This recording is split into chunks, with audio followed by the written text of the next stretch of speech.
मगर वो जो अप्रोच है कि पहले आप अपनी वाइफ को भेजेंगे। क्वेश्चन इज तुमने टेस्ट क्यों नहीं करवाए? मुझे क्या प्रॉब्लम हो रही, मैं ठीक हूँ, मैं तो ओके हूँ। वी ऑलवेज से कि इनफर्टिलिटी के केस में ना कपल को एक साथ आना है। ज़्यादा टेस्ट डेफिनेटली फीमेल के होते हैं। हाँ जी। और हस्बैंड को कह देते हैं कि अपना एक करा लो बस। लोगों की शादी होती है और साथ के साथ लोग आफ्टर सम टाइम उनको कब प्लान कर रहे हो, क्या है। देवर जी की शादी बाद में हुई थी। उनको पहले हो गया। Right. एक ही दिन में ये सारे आंटियों ने मेरा सर खा रखा है बच्चा करने के लिए। कि IVF कुछ होता है जिससे आपका बच्चा हो जाएगा। हर महीने ट्राई करने से भी about 8 to 10% patients will conceive.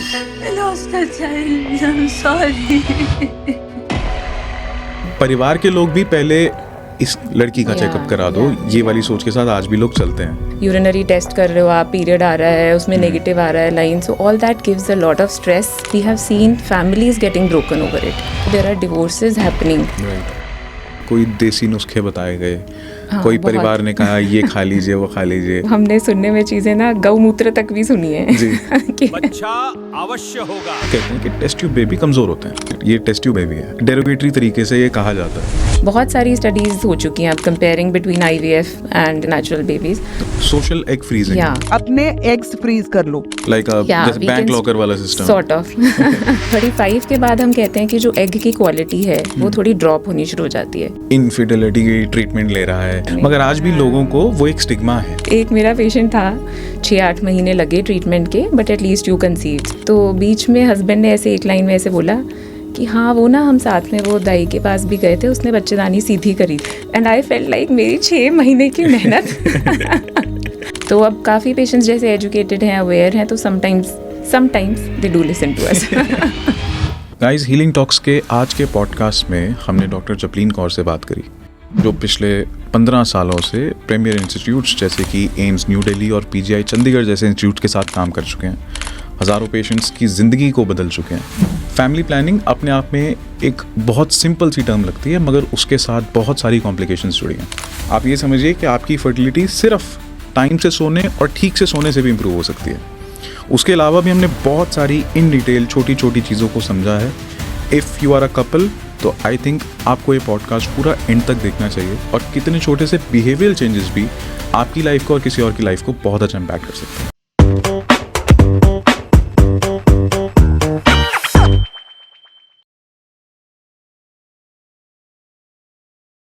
Hi guys, welcome to Healing Talks. मेरा नाम है देवाशीष वैद। हमारी ज़िंदगी में सबसे इम्पॉर्टेंट हमारे लिए हमारी फैमिली होती है, हमारा परिवार होता है। मगर आज के ज़माने में फैमिली प्लानिंग, एक परिवार बनाना अपने आप में एक बहुत बड़ा चैलेंज है। चैलेंज हमारे लाइफस्टाइल की वजह से और भी बहुत सारी चीज़ों की वजह से। उसी चीज़ को पूरी तरह ठीक से समझने के लिए today on the healing talks we have doctor Japleen Kaur with us, जिनको पिछले 15 साल का एक्सपीरियंस है। एम्स न्यू दिल्ली और PGI चंडीगढ़ जैसे बड़े बड़े इंस्टीट्यूट से हज़ारों पेशेंट्स की ज़िंदगी उन्होंने बदली है। आज हम उनके साथ समझेंगे कि इनफर्टिलिटी क्या समस्या होती है, because she is an expert in that. IVF क्या होता है और कैसे हम अपने लाइफस्टाइल को इम्प्रूव करके अपनी हेल्थ को बेटर बना सकते हैं। Ma'am, welcome to Healing talks. Thank you so much Devashish, I am honoured to be here. Thank you so much. Ma'am, हम लोग इनफर्टिलिटी के बारे में बात करते हैं शुरू से। सीधे शब्दों में समझाइए कि इनफर्टिलिटी आखिर होती क्या है। बेसिकली इनफर्टिलिटी मीन्स कि कपल है वो प्रेगनेंसी के लिए ट्राई कर रहे हैं जी। और हो नहीं पा रही है। Medically we define it as 12 months of trying and still not being able to conceive। Okay. या फिर अगर एज ज़्यादा है या ऑलरेडी कोई प्रॉब्लम्स हैं then even 6 months of trying पे अगर नहीं होता है we define it as infertility. Okay. अब एक चीज़ जो शायद मैंने स्टार्टिंग में भी कही, लोग ऐसा कहते हैं कि पहले तो ये प्रॉब्लम्स नहीं होती थी, अब ये प्रॉब्लम्स बढ़ गई हैं। कितनी सच्चाई है इस चीज़ में? इसमें सच्चाई है। Lot of things have changed. देखो हमारा लाइफस्टाइल चेंज हुआ है, एनवायरनमेंट चेंज हुआ है, plus the other things that have changed is women have also become more career oriented, right. तो marriages are getting delayed, so all these factors are actually adding up to infertility। जब हम लोग कहते हैं कि हाँ कि 12 months ऑफ ट्राइंग की आपने बात करी, lot of people try for a long, very very long time, much longer time, but ideally आपके हिसाब से is there a right age और a right time for a couple to reach out to a doctor? देखो late 20s में and early 30s that is like the best time when best fecundity होती है, best chances of fertility होते हैं। So in the late 20s one should start planning, I would से। So that is the best time. The eggs are the best. The sperms would be functioning the best. So late 20s would be the right time to start thinking. Okay. And then 30 के बाद थोड़ा सा trigger हो जाना चाहिए कि अगर नहीं हो रहा है तो you should come back. And the other thing I would say कि sometimes people start worrying a little too early also. Only yesterday I had a patient कि अभी शादी को 6 महीने हुए हैं and they are already worried कि हम ट्राई कर रहे हैं and pregnancy नहीं हो रहा है. So that should not be the case. Right. Because हर महीने ट्राई करने से भी about 8 to 10% patients will conceive. So will take a year. So by 1 year of trying of regular intercourse, understanding what are the fertility periods, और सब कुछ बाकी ठीक है overall, and still you are not conceiving, then should be the right time that you should come to the doctor. Do you, not trying to put you in a spot here, but do you have a number in mind that how common is it, infertility? Yeah, the stats say it's almost about 5 to 15% Okay. in the Indian population. Okay. That's the WHO global data. Okay. So it's quite a lot. Like 1 in 5 couples are sort of struggling with having a baby when they're planning to. 1 in 5 couple. Almost, yes. Okay one thing जो मैं आपसे समझ पाया हूँ that is कि हाँ आप late 20s या अर्ली 30s में प्लान करो but when it comes to seeking medical help what is that point that a couple should reach to a medical expert Like I said, the first thing can be if everything is normal, the woman has normal periods, Right. they are not having any difficulty in having coitus, they understand what is their fertility period, and they have been trying regularly. So almost like 2 to 3 times they are meeting in a week, and then they are trying. So they can wait for up to about a year in these cases. ठीक है? But suppose if the age is already more than 35, suppose the periods are irregular, she already has some problem. Suppose there is a coital difficulty. ठीक है? So if there are obvious reasons like this, suppose they have a medical or a genetic disorder which affects the ovaries or the sperms, तो ऐसा कुछ है, तो then they have to come early. Maybe just 6 months of trying, and then they should seek help from the doctor. When a lot of couples are over the years, you must have consulted a lot of people. Do you see that there is lack of awareness when it comes to it? Not particularly IVF, but in terms of how to plan a family? Yes, I would still say कि people, although awareness has increased a lot, awareness काफ़ी बढ़ भी गई है, तो sometimes they would have seen or heard from people कि अच्छा उनका नहीं हो रहा था and they went, you know. But the other more common things which worry people are like कि वो देवर जी की शादी बाद में हुई थी, उनको पहले हो गया. Right. So even if they don't have that cutoff of 6 months or 12 months, they would have ideas like this. Right. कि the others are, so there may be something wrong with me, so I should Right. get checked. So yes, the awareness has definitely increased over the years, but still we get a lot of lags. So there is still, I would say, a need to increase Right. the awareness, क्योंकि कई बार बहुत obvious problems होती हैं and people have sort of ignored, maybe because of the stigma, because of the social thing ना कि Right. especially the male they would come very late. वो accept नहीं करते अभी भी कि there may be a problem with the male partner also. Right. So those things are still there. So we need to, I think, increase awareness from that point of view also. जैसे आपने कहा ना कि आदमी जो है वो थोड़ा सा लेट आते हैं so I was also recently speaking to a doctor जिन्होंने बताया कि 90s में जब उन्होंने पढ़ाई करी तब तक तो it was considered as a women issue only कि इनफर्टिलिटी जो है वो प्रॉब्लम औरतों की ही है मगर अब आज के ज़माने में भी ये समस्या देखने को मिलती है कि आदमी खुद पे बाद में डाउट करता है Yes, and that is true. परिवार के लोग भी पहले इस लड़की का Yeah, चेकअप करा दो yeah, ये वाली सोच के साथ आज भी लोग चलते हैं but how common is it in men नहीं, it's almost 30%. ओके 30% लोगों में it may be the male partner और male having some mild factor जो साथ में फीमेल के साथ कोरिलेट करके it is adding up. So 1/3 is quite a good number. तो मेल फैक्टर्स डेफिनेटली इंपॉर्टेंट हैं. देयर कैन बी एजोस्पर्मिया, मतलब स्पर्म्स बिल्कुल नहीं है या काउंट्स कम हैं. स्पेशली मेल्स अगर स्मोकिंग कर रहे हैं, ड्रिंकिंग कर रहे हैं, या इवन आजकल जो जिमिंग है and use of hormones like testosterone, extra proteins हैं, ये भी अफेक्ट करते हैं फर्टिलिटी को.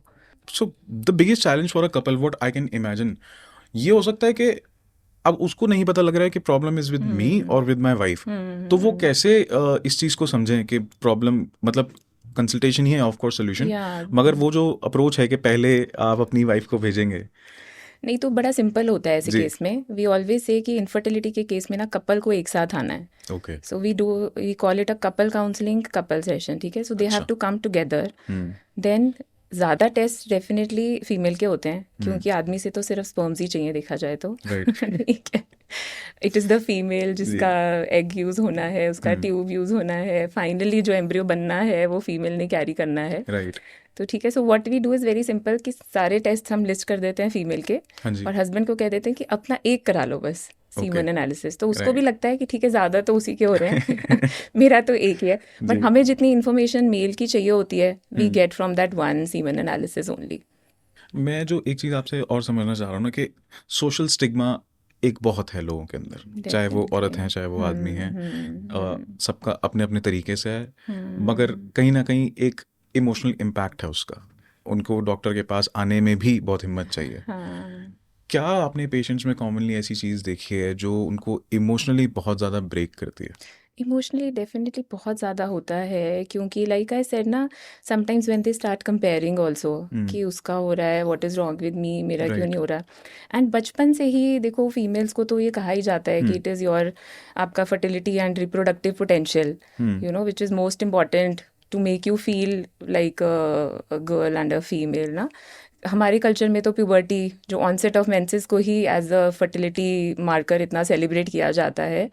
तो डेफिनेटली चाहे हम कितने भी करियर ओरिएंटेड हो जाएं, सब कुछ हो जाए, ultimately family is something we all come down to. Right. तो not being able to conceive, और हर बार वो यूरिनरी टेस्ट कर रहे हो आप, पीरियड आ रहा है उसमें नेगेटिव आ रहा है line, so all that gives a lot of stress and has a very strong emotional impact, sometimes to such an extent that we have seen families getting broken over it.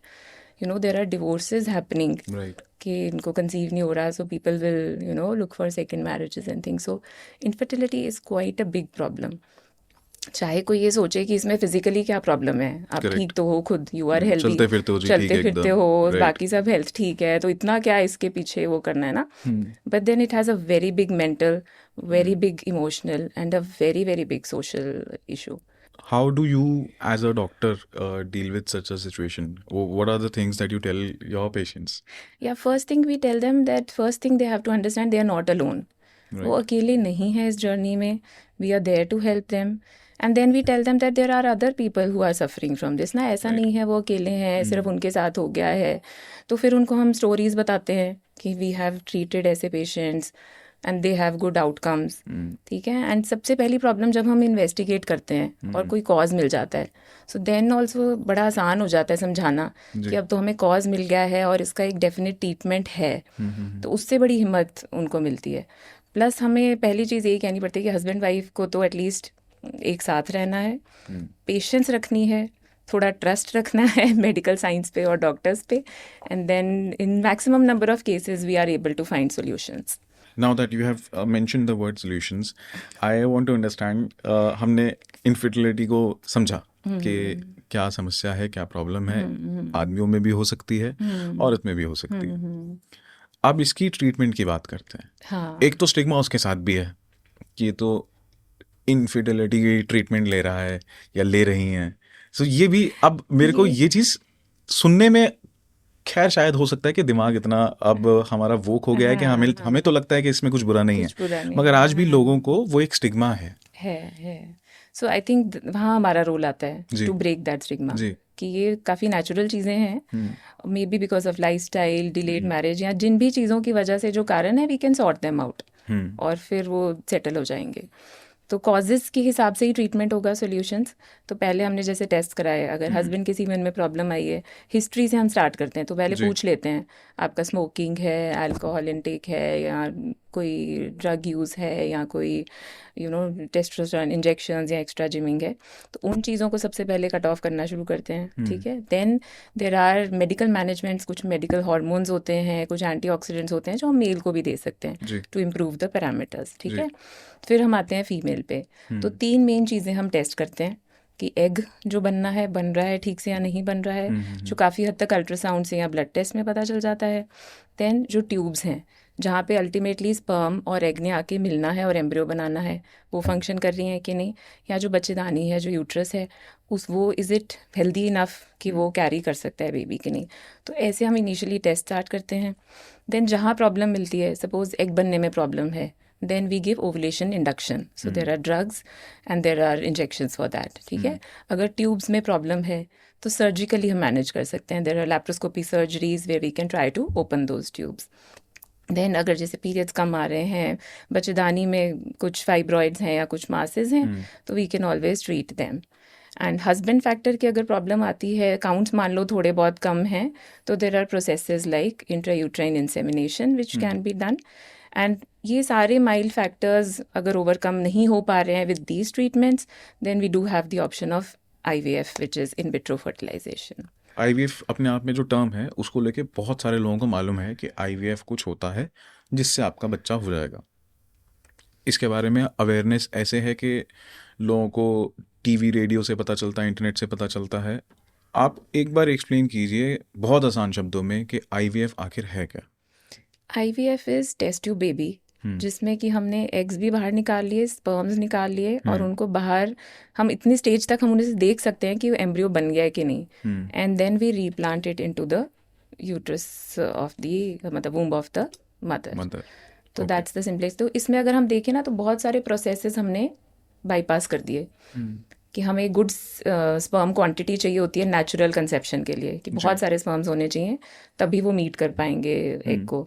Meet करने के लिए चाहिए tubes का functioning होना, है ना। तो IVF में हमने क्या किया, स्पर्म्स बाहर ले लिए, वो कम भी हैं तो भी चल जाएंगे, ट्यूब्स का काम खत्म हो गया क्योंकि हमने एग भी बाहर निकाल लिया, दोनों को हमने बाहर मिलने के लिए स्पेस दे दिया वेयर दे मीट। और हमने नॉर्मली हम देख नहीं पाएंगे ना एम्ब्रियो बन रहा है कि नहीं, वो आपस में मिल भी रहे हैं कि नहीं। दैट IVF ने हमने वहाँ की स्टेज तक भी देख लिया कि एम्ब्रियो बन रहा है, डे 3 डे 5 तक का बन रहा है। तो वो सारे प्रोसेसेस जो हम इमेजिन कर रहे थे, सोच रहे थे हो रहे हैं कि नहीं हो रहे हैं, वो वहाँ तक कि हमने इंश्योर कर लिए। तो बस उसके बाद जो रह जाता है the attachment, that is the only thing which we can't really see और प्रेडिक्ट। तो वही एक चैलेंज है। अब ना हो सकता है शायद मैं जो आपसे चीज़ पूछूं वो पॉलिटिकली करेक्ट ना हो, या फिर ऐसा ना हो कि मेडिकल टर्म्स में भी वो ठीक ना हो, मगर ये मिसकंसेप्शन है, इसलिए मैं आपसे पूछ रहा हूँ। Okay. लोग कहते हैं कि टेस्ट ट्यूब बेबी कमज़ोर होते हैं। हाँ, ये मिसकंसेप्शन ही है। ये मिसकंसेप्शन है। This is a misconception. जो IVF प्रेगनेंसीज होती हैं, they are slightly high risk. जी। मतलब उनमें थोड़ा सा चांसेस होते हैं कॉम्प्लिकेशंस प्रेगनेंसी के होने के, लाइक मे बी थोड़ा ब्लड प्रेशर बढ़ जाए या शुगर हो, which may be slightly higher than a natural conception, but nothing unmanageable. ऐसा कोई डरने वाली बात नहीं होती है उसमें। बट फाइनली जो बेबीज़ बनते हैं उनमें कोई अलग नहीं होता, उसमें कोई डिफरेंस नहीं है। Once the baby is formed, वो पूरी तरह नॉर्मल नेचुरली कंसीव्ड बेबी जैसा ही होगा, उसमें कोई एडिशनल इशू नहीं होता। जो थोड़े कॉम्प्लिकेशंस अदरवाइज हो सकते हैं, may be twins rate increase हो सकता है, बट नाउ डेज जो हम कर रहे हैं, हम सिंगल एम्ब्रियो ट्रांसफ़र ही करते हैं मोस्टली, तो even that rates are much low. तो अब इसमें ये decision of getting IVF done, इसमें बहुत हद तक रोल डॉक्टर्स का भी रहता है, बहुत हद तक रोल पेशेंट्स का भी रहता है। What is the basis? Because I am sure कि आप पेशेंट को समझाते हो कि ये चीज़ें होंगी, फिर पेशेंट कुछ डिसीजन लेते हैं, फिर आप कुछ डिसीजन लेते हैं, आप कुछ सजेस्ट करते हैं। How do you come to that conclusion कि अब IVF is the solution for you? तो हम जो चीज़ फॉलो करते हैं ना, we follow an informed decision making या इंडिविजुअलाइज्ड ट्रीटमेंट जिसे हम कहते हैं। तो अगेन पेशेंट के फैक्टर्स देखे, समटाइम्स 2 ऑप्शंस में बी देयर। जैसे सपोज ट्यूब्स ब्लॉक्ड हैं, तो 2 ऑप्शंस हैं पेशेंट के पास, या तो ट्यूब्स ओपन करवाने की कोशिश कर सकते हैं, और या फिर सीधा जहाँ पर ट्यूब्स यूज़ ही नहीं हो रही हैं IVF ले सकते हैं। तो पेशेंट कंसिडरेशन में ये चीज़ें आ जाती हैं sometimes, you know, the cost of the treatment, the efficacy, फ़ायदा कितना होगा किससे। अब ट्यूब्स का वो चांस ले भी खोलने का, एनेस्थीसिया भी ले, खर्चा भी हो अपने शरीर पे, यू नो, इंजेक्शंस हो, मेडिसिन भी लगें, कट भी आए और फिर भी ना खुलें, तो अल्टीमेट ऑप्शन IVF ही रहेगा। तो then we do an informed decision making. तो वी एक्सप्लेन टू देम कि ये एक रास्ता है, ये दूसरा रास्ता है, so then they can choose whichever suits them the best. एक कपल के लिए उनका बेबी होना एक अपने आप में एक बहुत बड़ा फैक्टर है, एक बहुत बड़ा इमोशनल डिसीजन है, एक बहुत बड़ा सोसाइटल प्रेशर भी उसके पीछे होता है, प्लस पर्सनली भी वो इस चीज़ को चाहते हैं। उसका एक तरीका है आईवीएफ, मगर उसके बावजूद आईवीएफ को लोग का जो देखने का नज़रिया है वो थोड़ा ख़राब है। वो लिटरली लोग उसको ऐसे देख रहे हैं कि अरे ये टेस्ट ट्यूब बेबी है, विच ये डेरोगेटरी तरीके से ये कहा जाता है। Is that fear that you see amongst patients also? Not so much now, okay. I think, क्योंकि अब काफ़ी साल हो चुके हैं। मतलब 1978 में the first IVF baby came, Louise Brown, and even in India Kanupriya. तो अब बहुत साल हो चुके हैं, जी सो मोर देन 30-40 ईयर्स। तो अब एक्सेप्टेंस काफ़ी बेटर है। जी तो आई वुडेंट से, बट या जैसे आपने पहले भी बताया कि थोड़ा सा एक सबको रहता ही है कि ये नेचुरल नहीं है। So I think that is also जो हमें चेंज करना है।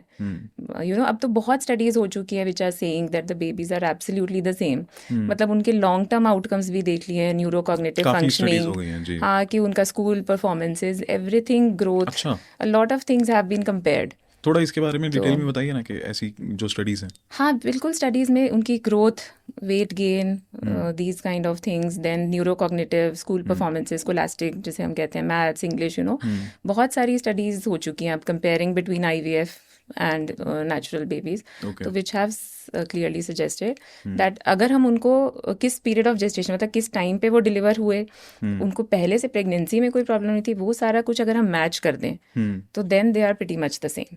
आईवीएफ क्या सिर्फ उन्हीं लोगों के लिए है जिनको नेचुरल कंसेप्शन में प्रॉब्लम है, या फिर people otherwise also are choosing it in for some reason?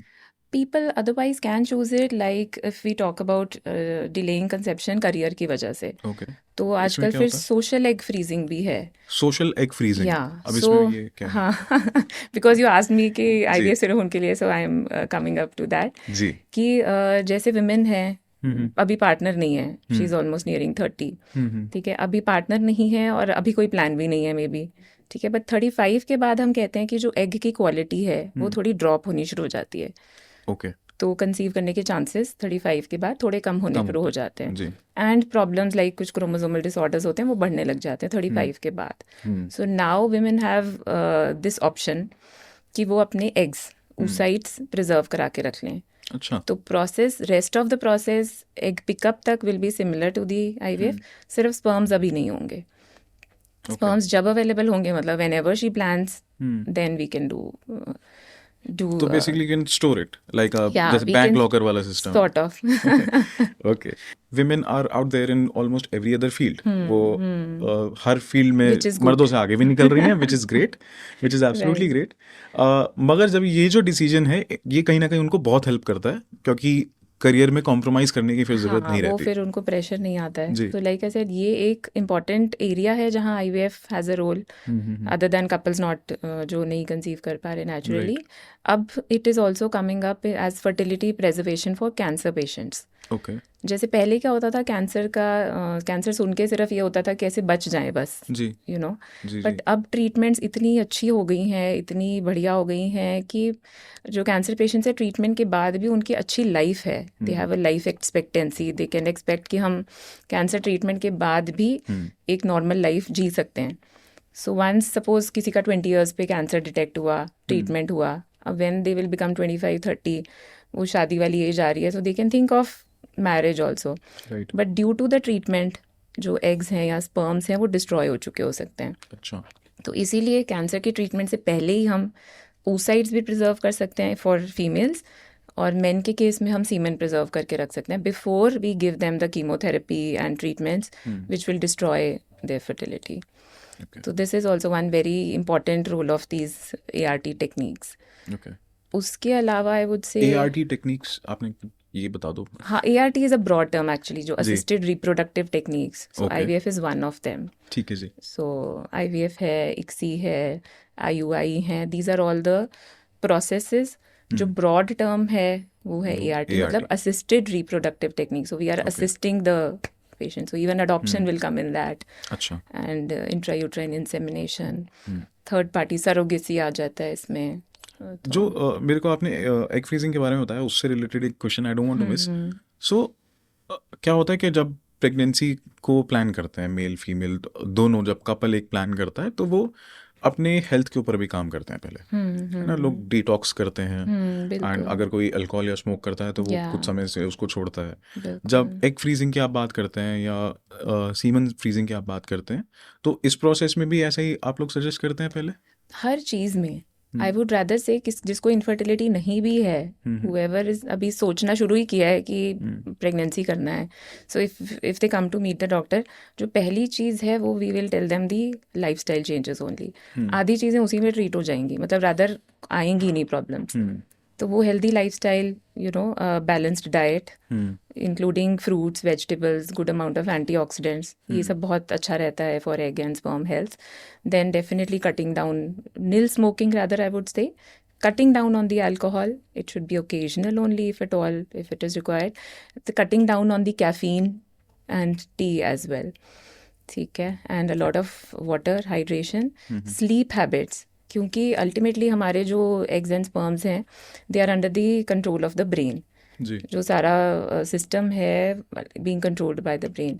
तो stress reduction and sleep hygiene, good night sleep, तो जो पहले कहते होते थे कि early to rise and you know early to Early bed to and bed, early early to to rise, rise, जी। वो actually holds true for everything including fertility. अच्छा, एक चीज़ जो मैं आपसे समझना चाहूँगा कि हमने बात करी कि हाउ लड़कियां जो हैं वो हर करियर में, हर चीज़ में, पहले बोलते थे हम कि कंधे से कंधा मिला के चल रही हैं, अब हम लोग कहते हैं कि अब वो तो आगे निकल रही हैं। मगर एक प्रॉब्लमेटिक चीज़ जो सुनने में आती है वो ये है कि that women are also into a lot of smoking and lot of alcohol consumption these days, and lot of other habits जो infertility का cause बनती हैं। ऐसी क्या चीज़ें आपने देखी हैं और क्या ये बात सही है? ये बात सही है, एंड इसीलिए मुझे लगता है किसी को कई बार वैसे समझाना कि ये सब चीज़ें छोड़ दो मे बी डिफ़िकल्ट, बट जब बात इस पे आ जाती है कि इसकी वजह से आप कंसीव नहीं कर रहे हो, तो I think it become slightly easier for them to understand, क्योंकि हम शुरू से यही बात कर रहे हैं कि for a woman having a baby is still very very important in spite of the career, in spite of everything. तो although we know ये सारी healthy habit तो वैसे भी होनी चाहिए, we should not be smoking around, but it definitely becomes easier to explain to them if we correlate it with this thing, even for the male partner. अगर हम उन्हें ये कह देना कि इस वजह से बेबी नहीं हो रहा है, तो they will be much more receptive कि वो फिर छोड़ देंगे अच्छा, these फॉर habits. एग्जाम्पल अगर मैं आपसे अभी बोलूँ कि कैमरा पर आपको कुछ ऐसे कपल्स देख रहे हैं या फिर कुछ ऐसे अनमैरिड इंडिविजुअल्स भी देख रहे हैं, मेल और फीमेल बोथ, जिनकी रेगुलर लाइफस्टाइल में there is enough smoking, there is enough alcohol consumption, there is lot of stress, what 3 to 4 things that you will tell them? No, I'll tell them this only कि देखो, पहले तो अपनी health के लिए भी it's important कि smoking and alcohol should be minimised as much as possible. बाकी ये इफ़ेक्ट अल्टीमेटली, अभी आप स्मोकिंग कर रहे हो, अल्कोहल ले रहे हो, सोच रहे हो कि मैं तो बेबी अभी 4 साल बाद प्लान करना है, बट अभी से ही जो इफ़ेक्ट्स हैं वो शुरू हो जाएंगे। So it's better you start cutting them now itself. Again like I said, sleep habits are very important, cutting down on the caffeine, tea, these again become very very important. तो चाहे planning आप कभी भी करने वाले हो, but अभी से ही healthy diet and these things should be taken care of. I am sure आपके पास बहुत सारे कपल्स ऐसे आते होंगे जिनको कोई देसी नुस्खे बताए गए, कोई परिवार ने कहा ये खा लीजिए, वो खा लीजिए, ऐसी कुछ चीज़ें आपको याद हैं जिनसे आप बिल्कुल ऐसे आपने सर पकड़ लिया हो कि इनको समझाना पड़ेगा कि आप ये क्या कर रहे हैं? हाँ, मतलब हमने सुनने में चीज़ें ना गौमूत्र तक भी सुनी है जी। एंड देन एक मेरा पेशेंट था कि she had polycystic ovaries, if you would have heard, काफ़ी टर्म कॉमन है, PCOS which is now PMOS। तो उनका एक फेलियर था, पहले कहीं ट्रीटमेंट लिया था, एक मिसकैरेज था, तो उसके बाद बहुत सारे हार्मोनल टेस्ट सब कुछ करा के we give them a lot of medicine, पहले हार्मोनल इम्बैलेंस ठीक करने के लिए, फिर 2-3 बार एग बनाने की दवाई दी, फिर IUI तक का प्लान था।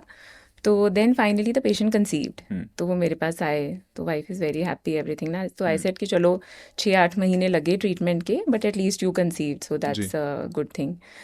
तो बीच में हस्बैंड ने ऐसे एक लाइन में ऐसे बोला कि हाँ वो ना हम साथ में वो दाई के पास भी गए थे, उसने बच्चेदानी सीधी करी थी।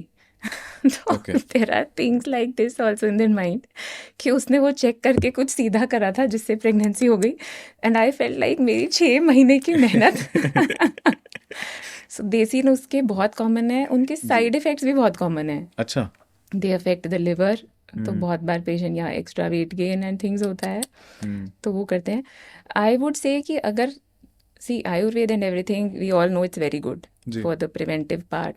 तो अगर आप किसी ऐसे बंदे से ट्रीटमेंट ले रहे हैं जो जेन्युइनली जानता है, जी. जो ट्रेंड है, जो डिग्री ले रहा है, then it's a different. But ये दाई एंड इस तरह के घरेलू नुस्खे इन चक्रों में आई वुड सजेस्ट कि नहीं पड़ना चाहिए. You may do more harm.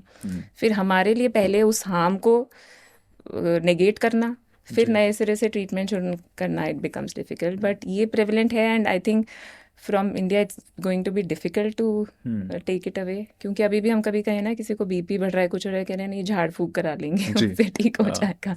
तो वो कहीं ना कहीं ब्रेक करना थोड़ा सा मुश्किल है. वो थोड़ा मुश्किल है. बट आई थिंक अवेयरनेस अब पहले से काफ़ी बेटर है. सो इवन मतलब पेशेंट्स के अगर रिश्तेदार कुछ कह भी रहे होते हैं ना, तो वो हमसे पहले पूछते हैं. अच्छा. तो एटलीस्ट दे टेल अस कि वो ऐसा कह रहे हैं कि ये पिला दें या ये कर लें, तो क्या हम कर लें.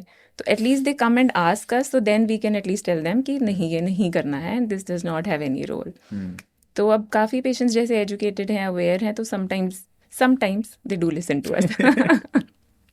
अच्छा, ऐसा है क्या कि आईवीएफ के अलावा, आई एम श्योर जैसे आपने एआईटी का मेंशन किया था, उसमें तो खैर बहुत ही ब्रॉड टर्म है, उसमें बहुत चीज़ें आ गई, पर आईवीएफ के अलावा और क्या क्या आप लोग सजेस्ट करते हैं और क्या क्या सोल्यूशंस होते हैं?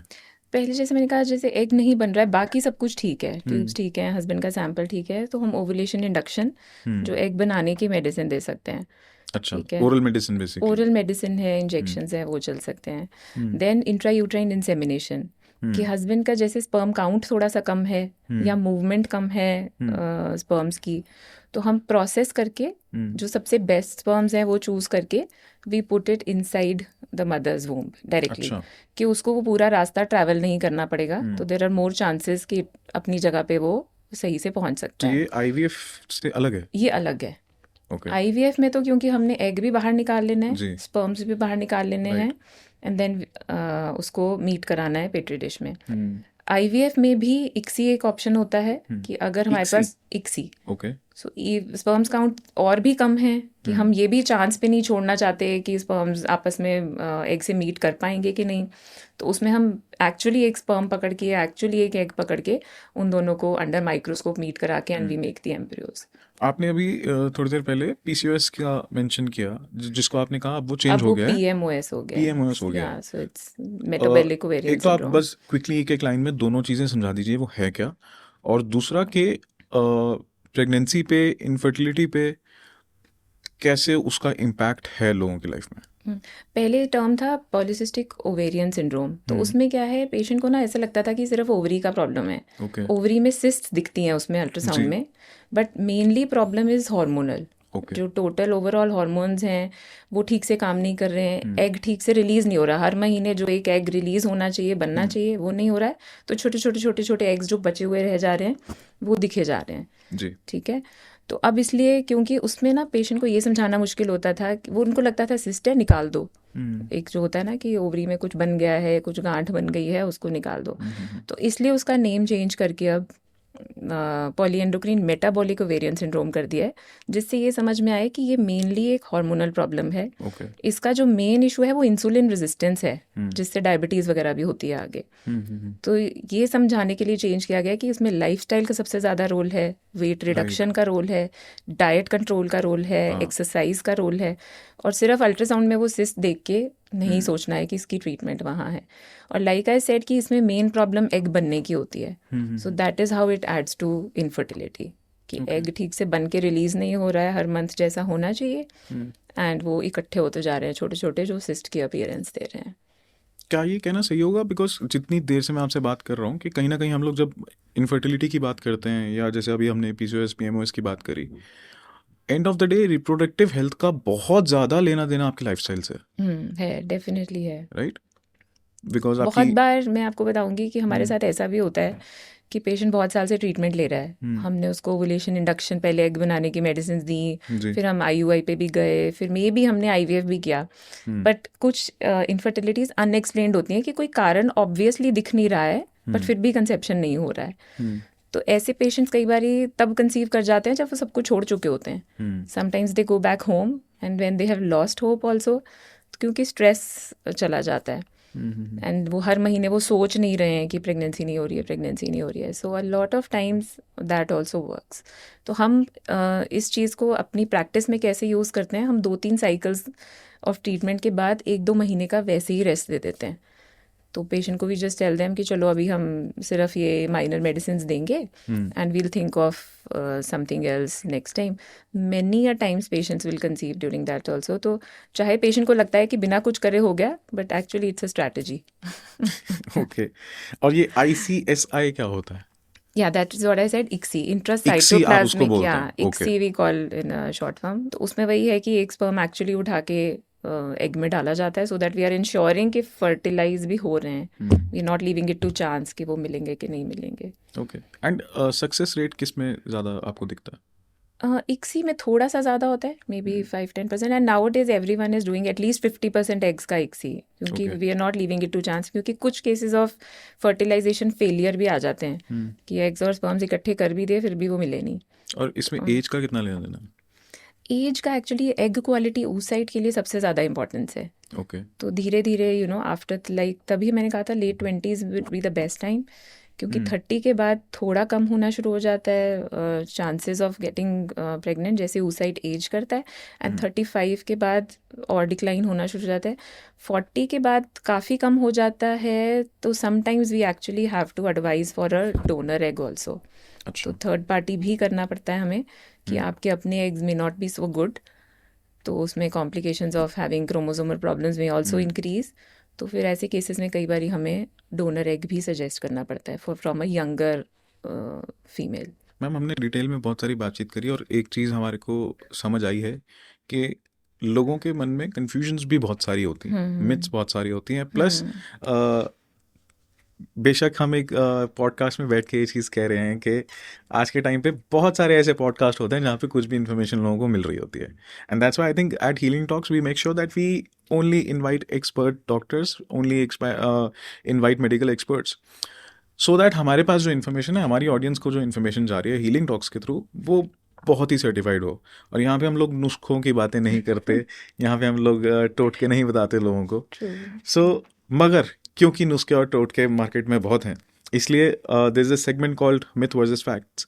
तो आपको थोड़ा सा क्विकली आंसर करना है. जहाँ आपको लगे डिटेल में बताना है तो ज़रूर डिटेल में बताइएगा, क्योंकि हमारा पर्पस एंटरटेनमेंट नहीं, लोगों को सही इन्फॉर्मेशन देना है. So is there any truth to believe that IVF babies are less natural? No. Not Are at all. IVF babies genetically different? No, they're not genetically different. It's the same couple's genes that have been used. Okay. What does the scientific evidence show? No, all studies are showing they grow as normally as natural babies. From growth to school performance, सब कुछ बिल्कुल normal है और natural है. Nothing to worry there. People say IVF always results in twins. Why does this myth still exist? ऐसा नहीं है. It's not the same now. अब हम काफ़ी single embryo transfer की तरफ जा रहे हैं. But chances of having twins compared to natural are higher in IVF, almost 20%. क्योंकि वो हम सिंगल भी दें तो भी डिवाइड कर सकता है. But always twins is a myth. What is single embryo transfer? एक ही एम्ब्रियो. अर्लियर क्या होता था, पहले day 3 मतलब smaller embryos were being transferred, तो डर होता था कि वो इम्प्लांट करेगा कि नहीं करेगा, तो 2 या 3 डालते होते थे. But now we are growing them to day 5, तो हम सिंगल ही ट्रांसफर प्रेफर करते हैं in most cases. How often are male factors involved in infertility? Almost 30%, so that's 1/3. Why is it important to evaluate both partners? Because embryo बनाने के लिए sperm और egg चाहिए. तो we can't leave that 50% without evaluation. Can younger couples need IVF too? Yes, for indications like suppose tuberculosis हुआ, tubal block है, tubal factor है, some cases of PCOS, mail factor, azoospermia है, किसी वजह से जेनेटिक्स की वजह से या हार्मोन्स की वजह से स्पर्म्स नहीं बन रहे हैं, सो they will require IVF. How much does stress actually impact fertility? A lot. It has a pervasive role in everything. चाहे हार्मोनल इम्बैलेंस है, चाहे रिलेशंस करना है at the right time. So stress and sleep, diet, all Can three stress of them. alone cause infertility? Not alone. It has a more of additional collaborative feature with other things. And what are the most common fears patients have about IVF? कि बहुत सारे injections लगेंगे, body पे कोई side effect तो नहीं आएगा, and then of course comes the cost. और जिस तरह आपने बताया कि ये नेचुरल तो होगा, इसमें कोई जेनेटिक इश्यूज ये नहीं होंगे। So these are the common questions जो हमें आते हैं पेशेंट से। एक चीज़ जो कॉमनली सुनने में लोगों को मिलती है और एंड ऑफ द डे उस चीज़ का जवाब नहीं होता, और ये सिर्फ इस चीज़ में नहीं, एक हम लोग टर्म यूज़ करते हैं कि लॉन्ग टर्म में इसका नुकसान है। हाँ एंड ये हम बहुत सारी चीज़ों के लिए लाइफ में यूज़ करते हैं, एंड IVF के लिए भी लोग ऐसा बोल देते हैं कि लॉन्ग टर्म में इसका नुकसान है। हाँ, क्या जवाब है आपका इस चीज़ पे? नहीं लॉन्ग टर्म में नहीं है। जैसे कि हमने देखा कि अब ऑलमोस्ट 30-40 ईयर्स हो चुके हैं IVF को आए हुए, तो लॉन्ग टर्म में बहुत ज़्यादा कुछ चेंज नहीं है, क्योंकि हर साइकिल में जो इंजेक्शंस मिले या जो एग्स बने या जो निकले, उसका इफेक्ट वो 1-2 साइकिल में ही ख़त्म हो जाएगा। उसके बाद you are back to your normal self. तो एज सच इन इंजेक्शंस का या ट्रीटमेंट्स का हम सिर्फ नॉर्मली जो एक एग बन रहा था, हम सिर्फ बहुत सारे एक साथ बना रहे हैं। तो वो 1-2 साइकिल में जो इफेक्ट्स या साइड इफेक्ट्स माइनर रहेंगे वो रहेंगे। एज सच लॉन्ग टर्म में इनका कोई may be related to cancer और हैविंग सिस्ट्स और एनीथिंग, ऐसा कोई लॉन्ग टर्म इफेक्ट IVF पर से का नहीं है। पर जो उनका फैक्टर है पहले से इनफर्टिलिटी का, उसकी वजह से जो चेंजेस हो रहे होंगे बॉडी में वही होंगे। नॉट द IVF प्रोसीजर पर से will have long term effects. Right. उसके जो भी साइड इफेक्ट्स होंगे रिलेटेड टू द इंजेक्शंस या स्टिमुलेशन, वो 1 to 2 months तक ही लिमिटेड रहेंगे। ऑफ कोर्स आप कोई भी मेडिकल ट्रीटमेंट या फिर मेडिकल असिस्टेंस लेने के लिए जाओ तो उसके बारे में समझो, पढ़ो, और जितने आपके दिमाग में मिथ्स हैं उनको क्लियर करवाओ। That is important. बट कहीं ना कहीं we must always compare it to the things that we use and do in daily lifes. Like before smoking people will not think कि इसके क्या लॉन्ग टर्म इफेक्ट हैं या इसके क्या शॉर्ट टर्म इफेक्ट हैं, मगर IVF से पहले वो पूरी एकदम डिटेल जानकारी, जहाँ पे एक मेडिकल प्रैक्टिशनर आपके साथ इन्वॉल्व है या एक नहीं मल्टीपल लोग इन्वॉल्व हैं, but while smoking, while having drinks in a party, while casually having junk food and cold drinks and everything, तब शायद लोग लॉन्ग टर्म इफेक्ट और उतना क्रिटिकली एनालाइज नहीं करते। ये तो हम मेडिसिन के साथ भी देखते हैं। यू नो, जी। You go to any doctor, कोई भी मेडिसिन लिखो, पहली चीज दे विल आस्क इसके कोई साइड इफेक्ट तो नहीं है। They might be dying right. बुखार से और सर दर्द से, but they will ask. So I think वो थोड़ा सा एक एलोपैथी का वो इशू है। But considering all the studies, everything that has been done till now, तो ऐसा कोई long term worrisome side effects may be like cancer और एनीथिंग नहीं देखा गया है। बाकी ये जो जिन प्लेजर्स की आपने बात की, ये हेडोनिक प्लेजर्स होते हैं, ये एकदम से किक देते हैं, तो इनको लेने से पहले लोग इसलिए ज़्यादा देर सोचते नहीं है, because they are giving them sort of pleasure. तो हम जो समझाते हैं वही कहते हैं कि you want a baby, the ultimate result which is going to give you a lot of pleasure. So उसके लिए फिर ये थोड़ा सा discomfort discomfort लेके लेना भी आएगा पड़े life तो में। it's Right. fine.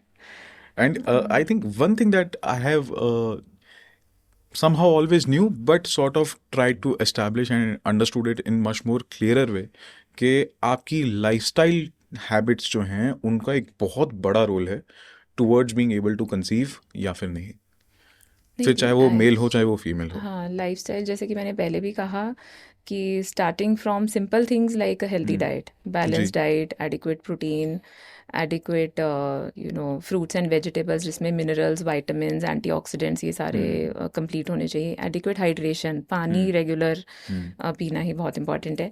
Then we come to things like chai, coffee, वो एडिक्शंस अगर दिन में 4-5 कप चल रहे हैं वो नहीं होना चाहिए। ऑल ऑफ देम आपकी एग की क्वालिटी, स्पर्म की क्वालिटी को अफेक्ट करते हैं दीज थिंग्स, तो वहीं से कट डाउन शुरू होना है। Then of course smoking, alcohol, drug use, these are a big no if you are trying for fertility. And वही जैसे मैंने पहले कहा, ऐसा नहीं है कि अब अभी तो मैं मैरिड नहीं हूँ, अभी मैं कुछ भी कर लूँ एंड देन 4-5 साल बाद जब शादी करेंगे तब देखेंगे, तो ऐसा नहीं होना चाहिए।